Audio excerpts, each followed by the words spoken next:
நம்முடைய லட்சியம் என்பது வெல்வோம் 200 படைப்போம் வரலாறு என்று அறிவித்திருக்கின்றார். வெல்வோம் 200, அதற்கு மேற்பட்ட தொகுதிகள் என்பதிலே மாற்று கருத்து இல்லை. ஒவ்வொரு இடத்திலும் நமக்கு முட்டுக்கட்டை போடுகின்ற ஒன்றிய அரசாங்கத்தை எதிர்த்து கொள்கைகளுக்காக, லட்சியங்களுக்காக, மிக மிக குறிப்பாக தமிழ்நாட்டு மக்களுடைய அனைத்து வாழ்வாதாரங்களை, தமிழர்களுடைய உரிமைகளை நிலைநாட்டுவது, தமிழை உயர்த்தி பிடிப்பது, தமிழர்களை வாழ வைப்பதுதான் என் லட்சியம் என்று நம்முடைய மாண்புமிகு முதல்வர் அவர்கள் உழைத்து வருகின்றார்.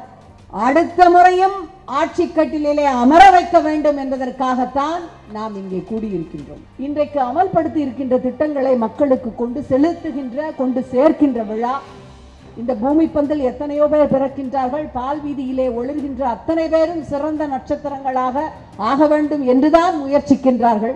பல நட்சத்திரங்கள் நாம் சூரியனாக வேண்டும் என்றெல்லாம் கூட இன்றைய தினம் அல்ப ஆசைப்படுகிறார்கள். ஆனால் பிறந்த அத்தனை பேரும் அந்த உயரங்களை எட்டி விடுவதில்லை. ஒவ்வொருடைய கைரேகையும் தனித்துவமானது என்பது போல தங்களுக்கான தனித்துவமான பாதையை அமைத்துக் கொண்டு, முன்னோர்களிடமிருந்து செறிவான காடல்களை எடுத்துக்கொண்டு தங்களுக்கான தடத்தை உருவாக்குபவர்களே சிறந்த தலைவர்களாக தமிழ்நாட்டை வழிநடத்த தகுதியுள்ளவர்கள்.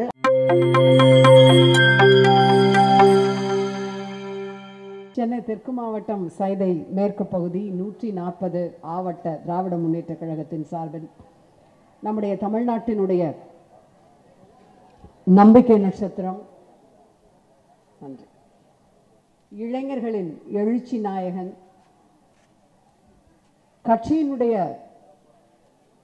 வரலாற்றினுடைய முதல் பாதியை நான் எழுதுகின்றேன்.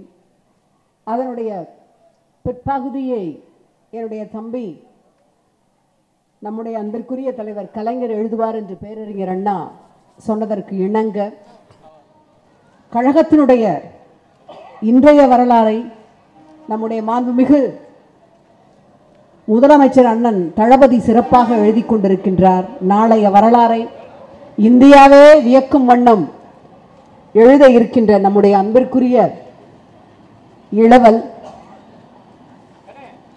அன்பிற்குரிய மாண்புமிகு அமைச்சர் தம்பி உதயநிதி ஸ்டாலின் அவர்களுடைய பிறந்த நாள் விழாவை மிகச் சிறப்பாக இன்றைய தினம் இங்கே ஒழுங்கமைவு செய்து தலைமை தாங்கிக் கொண்டிருக்கின்ற அன்பிற்குரிய உடன்பிறப்பு ரவி அவர்களே, முன்னிலை வைத்துக் கொண்டிருக்கின்ற மேற்கு பகுதியினுடைய செயலாளர் தம்பி கிருஷ்ணமூர்த்தி அவர்களே, என்னுடைய அன்பிற்கும் பாசத்திற்கும் உரிய தலைமை பொதுக்குழு உறுப்பினர் தம்பி வழக்கறிஞர் ஸ்ரீதரன் அவர்களே, சைதை சம்பத், கவிதா கௌதமன், என்னுடைய பாசத்திற்குரிய வட்ட செயலாளர் தம்பி தமிழரசு, மாவட்ட பிரதிநிதி புகழ்வேந்தன் அவர்களே, வரவேற்புரை நல்கியிருக்கின்ற மனோகரன் உள்ளிட்ட ஜெகநாதன், தென்றல் தினேஷ், பஷீர், துளசி, கமல் சிங்கர், சரவணன், விஜி, சுகுமார், பாஸ்கரன் ஆகிய உடன்பிறப்புகளே, இங்கே உங்களிடையே நம்முடைய கழக அரசினுடைய 4 ஆண்டு கால சாதனை குறித்து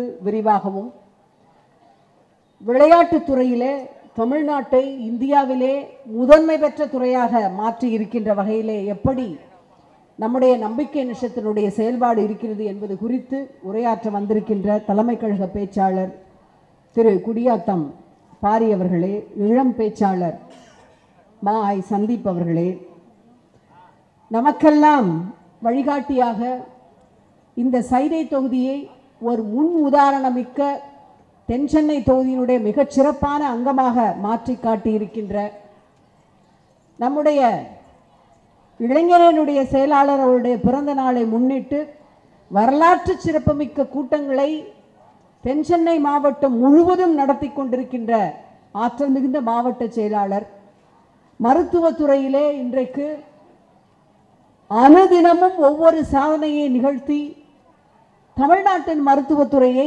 இந்திய நாட்டினுடைய மருத்துவத்துறைக்கு முன் உதாரணமாக மாற்றி காட்டி இருக்கின்ற அன்பிற்குரிய அண்ணன் மாசு அவர்களே, சைதை மேற்கு பகுதியினுடைய நிர்வாகிகள் அன்பிற்குரிய மூத்த சகோதரர் களக்காடி எல்லப்பன், ஜானகிராமன் அவர்களே, நிர்வாகிகள் சைமு சேகன், அட்கோ கமல்நாதன் அவர்களே, தெற்கு மாவட்ட அணிகளுடைய நிர்வாகிகள், மேற்கு மாவட்ட பகுதியினுடைய பிரதிநிதிகள், நன்றியுரை நல்க இருக்கின்ற கணேசன், பாலாஜி, சுந்தரம், சுகுமார் உள்ளிட்ட தாய்மார்கள் அத்தனை பேருக்கும் என்னுடைய அன்பான வணக்கம். நிகழ்ச்சியின் துவக்கத்தில் அன்பிற்குரிய வட்டச் செயலாளர் தமிழரசன் அவர்கள் பேசும் பொழுது இந்த நம்முடைய வரவேற்பு அறிக்கையிலே எழுதப்பட்டிருக்கின்ற அத்தனை பெயர்களையும் வாசித்து மரியாதை செலுத்தி பேசிக்கொண்டிருக்கும் பொழுதே அக்கா அத்தனை பேருடைய பெயர்களையும் வாசித்து விடுகின்றேன், சம்மதம் தானே உங்களுக்கு என்று கேட்டார். இந்த மேடை 50 வருடங்களுக்கு முன்பாக மேடை மறுக்கப்பட்டவர்களுக்கு திராவிட முன்னேற்ற கழகத்தால் கொடுக்கப்பட்ட மேடை. குப்பன்களுக்கும் சுப்பன்களுக்கும் அவர்களுடைய பெயர் உச்சரிக்க முடியாது, அவர்கள் தோளிலே கட்டி இருந்த துண்டை எடுத்து இடுப்பிலே கட்டி நடக்க வேண்டும் என்றிருந்த நிலையை மாற்றி, வாருங்கள் அத்தனை பேருக்கும் உங்களுக்கு நாற்காலிகள் தருகின்றோம், அமருங்கள், உங்களுக்கு பொன்னாடை போர்த்துகிறோம் என்று சொல்லி ஒடுக்கப்பட்ட மக்களை கௌரவிக்கின்ற திராவிட முன்னேற்ற கழகத்தின் மேடை அனைவரையும் அவர்களே என்று விழித்து, அது அரை மணி நேரம் ஆனாலும் பரவாயில்லை, அவர்களுக்கு உரிய மரியாதையை தருகின்ற மேடை நம்முடைய கழக மேடை. ஆகவேதான் அவர் அத்தனை நம்முடைய கழகத்திற்காக உழைக்கின்றவர்கள், இந்த கூட்டம் சிறப்பாக நடைபெறுவதற்கு காரணமாக இருக்கின்றவர்கள் அத்தனை பெயரையும் ஒவ்வொருவரையும் குறிப்பாக குறிப்பிட்டு சொன்னார். இங்கே கூடியிருக்கின்ற தாய்மார்களுக்கு மிக நன்றாக தெரியும் இந்த நிகழ்ச்சி எதற்காக நடைபெறுகிறது என்று. நம்மை வழிநடத்துகின்ற நம்முடைய மாண்புமிகு முதலமைச்சர் அவர்களுடைய திட்டங்களுக்கு துணை நிற்கின்ற அவருடைய கனவுகளை நிறைவேற்றுவதற்காக தமிழ்நாடு முழுவதும் சுற்றுப்பயணம் செய்து எழுச்சியை ஊட்டி கொண்டிருக்கின்ற நம்முடைய இளைய நட்சத்திரம், தமிழ்நாட்டினுடைய நம்பிக்கை நட்சத்திரம், மாண்புமிகு அமைச்சர் இளைஞரனுடைய செயலாளர் அவருடைய பிறந்த நாளை முன்னிட்டு நடைபெறுகின்ற கூட்டம். இந்த காலகட்டம் என்பது இந்தியாவே தமிழ்நாடை உற்று பார்க்கின்ற காலகட்டம். நம்முடைய திராவிட முன்னேற்ற கழகத்தினுடைய செயற்குழு நேற்றைய தினம் நடந்திருப்பதை நீங்கள் பார்த்திருப்பீர்கள். நம்முடைய மாண்புமிகு முதலமைச்சர் கழக தலைவர் அவர்கள் நம்முடைய லட்சியம் என்பது வெல்வோம் 200 படைப்போம் வரலாறு என்று அறிவித்திருக்கின்றார். வெல்வோம் 200, அதற்கு மேற்பட்ட தொகுதிகள் என்பதிலே மாற்று கருத்து இல்லை. ஆனால் மத்தியிலே இருக்கின்ற பாஜக அரசாங்கம் எத்தகைய நெருக்கடிகளை நமக்கு கொடுக்கின்றது. உதாரணத்திற்கு இந்த முறை பாராளுமன்ற கூட்டத்தொடரிலே என்னை வெற்றி பெறச் செய்து டெல்லிக்கு அனுப்பிய சைதாப்பேட்டை தொகுதி மக்களுடைய நலனுக்காக சைதாப்பேட்டை ரயில்வே மேம்பாலம் என்பது, ரயில்வே அந்த நிலையம் என்பது மேம்பாலம் உள்ளிட்ட அனைத்து தர வரிசைகளோடு மேம்படுத்தப்பட வேண்டும் என்று நான் பாராளுமன்றத்திலே பேசினேன். மத்திய அரசினுடைய ஒன்றிய அரசினுடைய அம்ருத் பாரத் திட்டத்தின் கீழ் எங்களுடைய சைதாப்பேட்டை ரயில்வே நிலையத்தை கொண்டு வாருங்கள், அதனுடைய தரக்கட்டுமானத்தை நீங்கள் உயர்த்த வேண்டும், அனைத்து வசதிகளும் உடைய ரயில் நிலையமாக சைதாப்பேட்டை மாற வேண்டும் என்ற கோரிக்கையை ஒன்றிய ரயில்வே துறை அமைச்சரிடம் இதற்கு முன்பாகவும் சமர்ப்பித்திருந்தேன். பாராளுமன்றத்திலும் பேசியிருக்கின்றேன். வருவதற்கு முன்பாகவும் அந்த கடிதத்தை மீண்டும் ஒருமுறை அவரிடம் கொடுத்து வந்திருக்கின்றேன். பலமுறை சொல்லியும் அந்த கோரிக்கை நிறைவேறவில்லை. இனியும் நிறைவேறுவதாக அமைச்சர் அவர்கள் நிறைவேற்றுவதாக வாக்களித்திருக்கிறார். பொறுத்திருந்துதான் பார்க்க வேண்டும். ஒவ்வொரு இடத்திலும் நமக்கு முட்டுக்கட்டை போடுகின்ற ஒன்றிய அரசாங்கத்தை எதிர்த்து கொள்கைகளுக்காக, லட்சியங்களுக்காக, மிக மிக குறிப்பாக தமிழ்நாட்டு மக்களுடைய அனைத்து வாழ்வாதாரங்களை, தமிழர்களுடைய உரிமைகளை நிலைநாட்டுவது, தமிழை உயர்த்தி பிடிப்பது, தமிழர்களை வாழ வைப்பதுதான் என் லட்சியம் என்று நம்முடைய மாண்புமிகு முதல்வர் அவர்கள் உழைத்து வருகின்றார். அவருடைய அத்தனை திட்டங்களுக்கும் அவர் நமக்கு அளித்திருக்கின்ற மகளிர் உரிமை தொகை, நமக்கான அந்த இலவசமான என்கின்ற அந்த சொல்லை விடுத்து உரிமையாக மகளிர் பயணம் செய்வது, உரிமை என்று அவர்களுக்கு உரியவற்றை கேட்டு பெறுவது என்றெல்லாம் நமக்கான அத்தனை திட்டங்களையும் தந்திருக்கின்றவரை அடுத்த முறையும் ஆட்சி கட்டிலே அமர வைக்க வேண்டும் என்பதற்காகத்தான் நாம் இங்கே கூடியிருக்கின்றோம். திட்டங்கள் குறித்து எத்தனையோ விஷயங்களை எடுத்து வந்திருக்கின்றேன். பேச்சாளர்கள் இருக்கின்றார்கள், மிக பிரதானமான பேச்சாளர்கள் உங்களிடம் மிகச் சிறப்பாக விளக்குவார்கள். சைதை பகுதியிலே 364 சொற்பொழிவாளர்கள் பங்கு பெறுகின்ற 182 கூட்டங்களை நம்முடைய அமைச்சர் அவர்கள் வரலாற்று சிறப்புமிக்க கூட்டங்களாக இந்த தொகுதியிலே ஒழுங்கமைவு செய்து நடத்தி இருக்கின்றார். 150 கூட்டங்கள் நிறைவுற்றிருக்கின்றன. இன்னும் 6 கூட்டங்கள் நடைபெற உள்ளது. சைதை இந்த தொகுதி அனைத்து வகையிலும் திராவிட முன்னேற்ற கழகத்தின் கோட்டையாக திகழ்கிறது என்றால், நம்முடைய தென் சென்னை தொகுதி தமிழ்நாட்டிற்கு மிக குறிப்பாக மக்களுக்கு எந்த ஒரு விஷயம் என்றாலும் முதலிலே உதவுகின்ற தொகுதியாக இருக்கின்றது. விழுப்புரம் மாவட்டத்திற்கு பெஞ்சல் புயல் நிவாரணம் நம்முடைய சென்னை தெற்கின் சார்பில் 1,60,000 கிலோ அரிசி 15 லாரிகளின் மூலம் அமைச்சரவருடைய முன்னெடுப்பிலே அனுப்பி வைக்கப்பட்டிருக்கின்றது.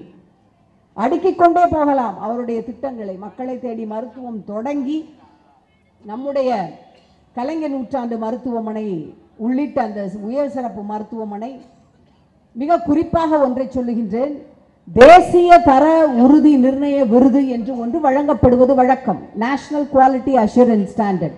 இது 2012ஆம் ஆண்டு ஒன்றிய அரசு உருவாக்கிய ஒரு விருது. 2012ஆம் ஆண்டு முதல் 2020ஆம் ஆண்டு வரை 21ஆம் ஆண்டு வரை நாம் அப்பொழுது ஆட்சியிலே இல்லை. 9 ஆண்டு கால விடியா ஆட்சி, அதிமுக ஆட்சியிலே தமிழ்நாட்டிற்கு மருத்துவத்துறைக்கு 79 விருதுகள் மட்டும்தான் கிடைத்திருந்தது.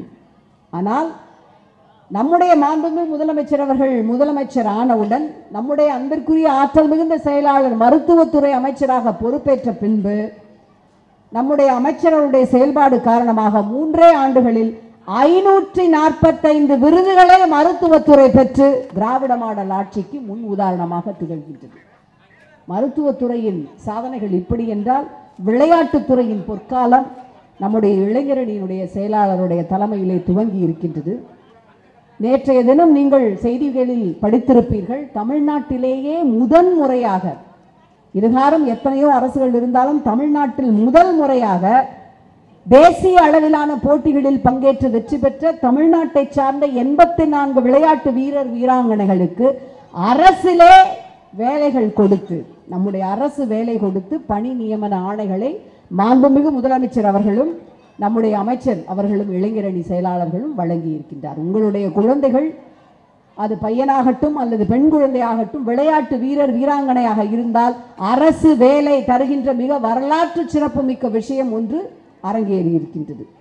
தமிழக விளையாட்டுத்துறை தேசிய அளவை கடந்து இன்றைய தினம் அது கேலோ இந்தியா போட்டியாகட்டும் அல்லது முழுக்க முழுக்க வீரர்களை ஊக்குவிக்கின்ற சாம்பியன்ஸ் அறக்கட்டளை துவக்கமாகட்டும், அனைத்து வகைகளிலும் ஒரு புலிப்பாய்ச்சலோடு விளையாட்டுத்துறையை எடுத்து சென்றிருக்கின்றது. இதிலே மிக முக்கியமான விஷயம் என்னவென்றால், எளிய பின்னணி உடைய வீரர்களை ஊக்குவிப்பதுதான் நம்முடைய இளைஞரணி செயலாளருடைய மிக முக்கியமான நோக்கம். கோவை நகரிலே மிக சாதாரண குடும்பத்திலே பிறந்த ஒரு தமிழரசி, அந்த பெண்மணிக்கு அவர் சைக்கிள் விளையாட்டு வீரர் என்பதால் 16 லட்சம் மதிப்பீட்டில் அதிநவீன சைக்கிள் கொடுக்கப்பட்டிருக்கின்றது. செய்திகளில் நீங்கள் பார்த்தால் தெரியும், கேரம் விளையாட்டை விளையாடிய ஒரு இளம் பெண், அன்பிற்குரிய எங்களுடைய அண்ணா உதய அண்ணா வந்த பின்புதான் இந்த மாற்றங்கள். கேரம் என்பதை ஒரு விளையாட்டாகவே யாரும் அங்கீகரிக்காத பொழுது, கேரம் விளையாட்டில் விளையாடுகின்ற என்னை அழைத்து ஊக்குவித்ததோடு பல லட்சக்கணக்கான ரூபாயை ஊக்கத்தொகையாக அறிவித்து ஒவ்வொரு முறையும் இதெல்லாம் இந்த மாற்றங்கள் எல்லாம் உதயண்ணா வந்த பிறகுதான் சாத்தியம் என்று ஒரு எளிமையான பின்னணியிலே இருந்து வருகின்ற எங்கோ இருக்கின்ற வீரர்கள் வீராங்கனைகள் சொல்லும் பொழுது நம்முடைய நெஞ்சம் பெருமிதத்தால் விம்முகின்றது.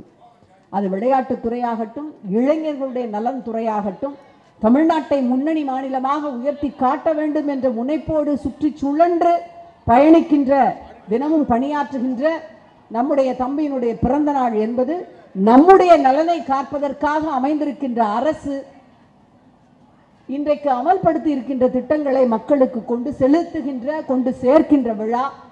இந்த பூமி பந்தில் எத்தனையோ பேர் பிறக்கின்றார்கள், பால் வீதியிலே ஒளிர்கின்ற அத்தனை பேரும் சிறந்த நட்சத்திரங்களாக ஆக வேண்டும் என்றுதான் முயற்சிக்கின்றார்கள். பல நட்சத்திரங்கள் நாம் சூரியனாக வேண்டும் என்றெல்லாம் கூட இன்றைய தினம் அல்ப ஆசைப்படுகிறார்கள்.